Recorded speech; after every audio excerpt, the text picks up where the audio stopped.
ഇല്ല, നമുക്കത് ഇവിടെ കൊണ്ടുവരുന്നില്ല പറഞ്ഞുള്ള കാര്യം മാത്രമേ നമുക്കറിയുള്ളൂ. ബാക്കി എന്താ കാര്യം എന്നുള്ളത് നമുക്ക് വിശദമായിട്ട് പരിശോധിക്കാം. അതിപ്പോൾ നമുക്ക് എല്ലാവർക്കും ഇഷ്ടമല്ലേ അർജന്റീനിയൻ ടീം, പ്രത്യേകിച്ച് മെസ്സി. മെസ്സി എന്ന് പറഞ്ഞാൽ നമ്മുടെ അടുത്ത ആളെ പോലെയല്ലേ നമുക്ക്. കേരളത്തിലെ ഏത് കുടുംബത്തിലും പോയാലും മെസ്സി ഉണ്ട്. ക്രമക്കേട് നടക്കാൻ ഒരു സാധ്യതയില്ല.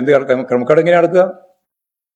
ക്രമക്കേട് നടക്കാൻ ഒരു സാധ്യതയില്ലല്ലോ. ആരും കൊടുത്തും വാങ്ങിയും ചെയ്യുമ്പോഴല്ലേ ക്രമക്കേടിന്റെ ഭാഗമായ പ്രശ്നമുള്ളൂ. അതിന് കൃത്യമായ രേഖയുണ്ടാവില്ലേ?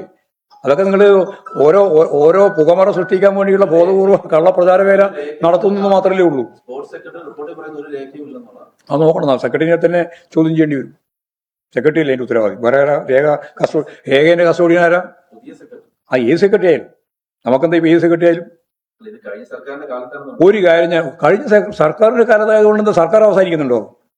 അതൊരു പുതിയ ചോദ്യമാണല്ലോ. ഒരു സർക്കാർ, ഏത് സർക്കാരായാലും അവരുടെ സെക്രട്ടറി ഇല്ലേ അവിടെ?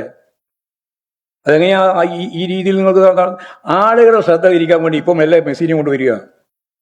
രാജ്യം മുഴുവൻ കത്തിക്കൊണ്ടിരിക്കുക. അന്നേരമാണ് മെല്ലെ മെസ്സി. ചില പത്രത്തിന്റെ അജണ്ട തന്നെയത്. അത്രേ ഞാനിപ്പം പറയുന്നുള്ളൂ. ബാക്കി പിന്നെ പറയാം, വിശദമായിട്ട് തന്നെ പറയാം. അത് സംബന്ധിച്ച് വിശദമായിട്ട് പറയാമെന്ന് ഞാനിപ്പോൾ പറയുന്നില്ല. മുഴുവൻ പറയാം. എന്ത് കാര്യമാണെന്നുള്ളതും കൃത്യമായിട്ട് പറയാം. ഇപ്പൊ ഞാൻ ഇത്രയും പറഞ്ഞതിന് ഒപ്പം തന്നെ അതും കൂടി പറഞ്ഞിട്ട് കൊളാക്കണ്ട. കാരണം ഇത്രയും പറഞ്ഞതാണ് വളരെ ഗൗരവമുള്ള പ്രശ്നം. ബാക്കിയുള്ളത് നിങ്ങൾക്ക് ആളുടെ ശ്രദ്ധ മാറ്റാൻ വേണ്ടിയിട്ട് മെസ്സിനെയും കൊണ്ടുവരികയാണ്.